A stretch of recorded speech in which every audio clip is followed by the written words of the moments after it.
रात के 3:17 बज रहे थे। अर्जुन की आंख खुली अचानक। कोई सपना नहीं, कोई आवाज नहीं, बस एक झुरझुरी थी जो रीढ़ की हड्डी से गुजरी और सर तक पहुंची। छत को घूरते हुए उसने पहली चीज नोटिस की, फैन बंद था। लेकिन उसने सोने से पहले फैन चलाया था पक्का, क्योंकि जुलाई की रात थी और बिजली का बिल हो या ना हो फैन तो चलना ही था। फिर भी बंद था। अर्जुन ने करवट ली और रुक गया। बेडरूम का दरवाजा आधा खुला था। अंधेरे में वो दरवाजा एक काली जुबान जैसा लग रहा था, चुप, लेकिन कुछ कहना चाहता था। मैंने बंद किया था इसे, उसने खुद से कहा, बार बार कहा, क्योंकि अगर वो खुद को कन्विंस कर लेता तो डर नहीं लगता। लेकिन डर लग रहा था। पांव जमीन पर रखे, नीचे कुछ गीला था, पानी नहीं, थोड़ा गाढ़ा, थोड़ा गर्म। उसने हाथ से टच किया, फिर हाथ उठाया, अंधेरों में देखने की कोशिश की।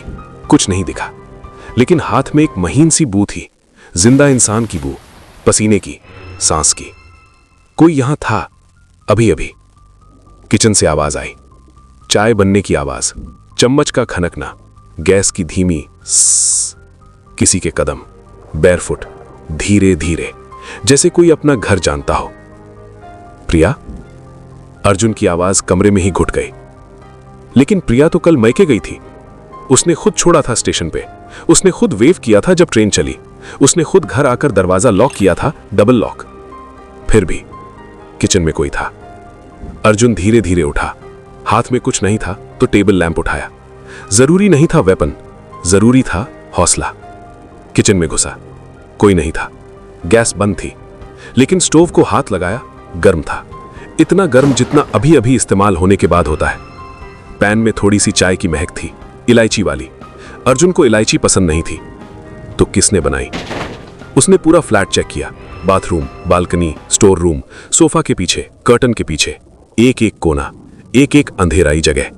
कोई नहीं, लेकिन हर जगह एक एहसास था, जैसे कोई 1 सेकंड पहले वहां था, जैसे सोफा पे अभी अभी कोई बैठा था और उठ के भाग गया। कुशन वार्म थी।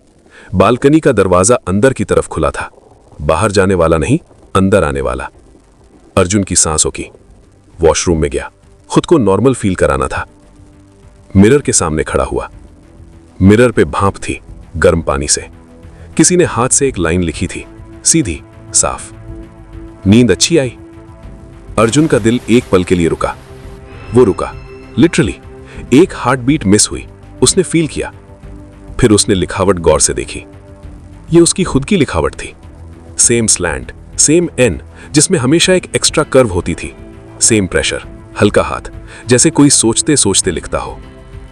मैंने ये नहीं लिखा, लेकिन किसी और ने तो लिखा भी नहीं था। घर में कोई था ही नहीं। फोन उठाया, 14 मिस्ड कॉल्स, सब प्रिया की तरफ से। रात 1 बजे से 2:45 तक। लास्ट कॉल 3:10 पे, सोने से सिर्फ 7 मिनट पहले। वॉइसमेल। उसने प्ले किया, हाथ कांप रहे थे। अर्जुन, तुम ठीक हो ना? तुम आए थे कल रात घर पे, मेरे मायके। दरवाजा खटखटाया, मैंने खोला तो तुम थे। सेम कपड़े, सेम चेहरा। बोले कि बस देखने आए थे, बस एक बार देखना था। लेकिन अर्जुन, तुम्हारी आंखें बिल्कुल खाली थीं, जैसे अंदर से कोई नहीं था। मैं बहुत डर गई। मां ने भी देखा, उन्होंने भी कहा कुछ ठीक नहीं था तुम्हारे साथ। प्लीज कॉल करो, प्लीज। अर्जुन फोन हाथ में लिए खड़ा रहा। वो कल रात कहीं नहीं गया था।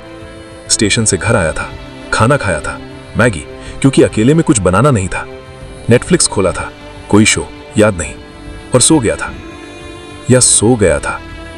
उसने अपनी यादें कुरेदनी शुरू की और पहली बार नोटिस किया, रात के 9 बजे के बाद कुछ याद नहीं था, कुछ भी नहीं। एक खाली स्लॉट, जैसे मेमोरी कार्ड से कोई फाइल डिलीट हो गई हो।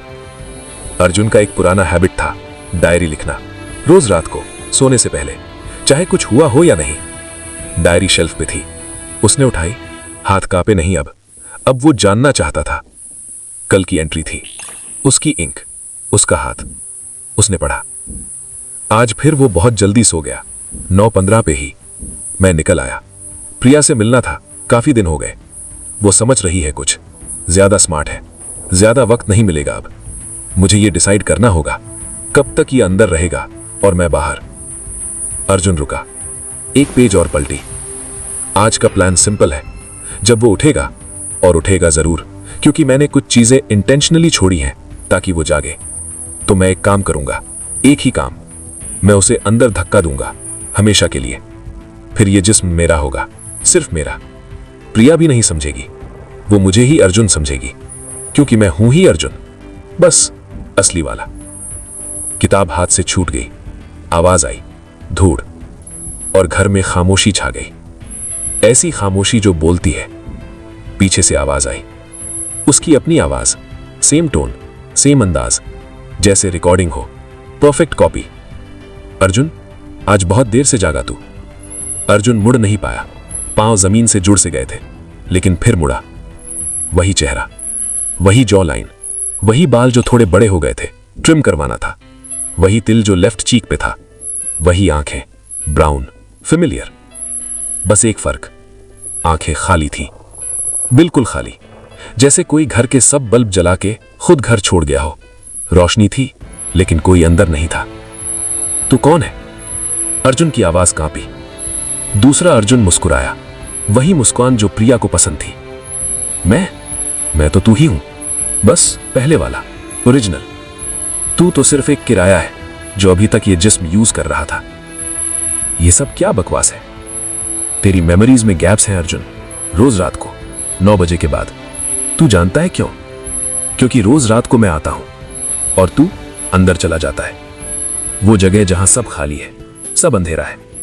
और आज मैं तेरी वो जगह हमेशा के लिए दे देना चाहता हूं तुझे। अर्जुन ने भागना चाहा, लेकिन पांव नहीं हिले। लाइट बंद हो गई, पूरे फ्लैट की, एक साथ। अंधेरा, अंधेरा इतना गहरा कि अर्जुन अपना हाथ नहीं देख पाया, लेकिन वो फील कर सकता था, कोई था पास में, सांस ले रहा था, उसकी अपनी सांस की तरह। फिर एक चीख अर्जुन की, और फिर खामोशी। सुबह 8 बजे प्रिया का कॉल आया, किसी ने उठाया। हाँ, अर्जुन की आवाज, बिल्कुल ठीक, बिल्कुल नॉर्मल। अर्जुन, ठीक हो तुम? मैं इतनी वरीड थी रात से। सब ठीक है, प्रिया कल रात कोई सपना आया था शायद, चिंता मत करो, आज आ जाओ घर, मिस कर रहा हूं। प्रिया ने राहत की सांस ली। पक्का ठीक हो? हाँ, आवाज में एक हल्की सी मुस्कान थी, सहमत, वार्म, परफेक्ट। मैं बिल्कुल ठीक हूं।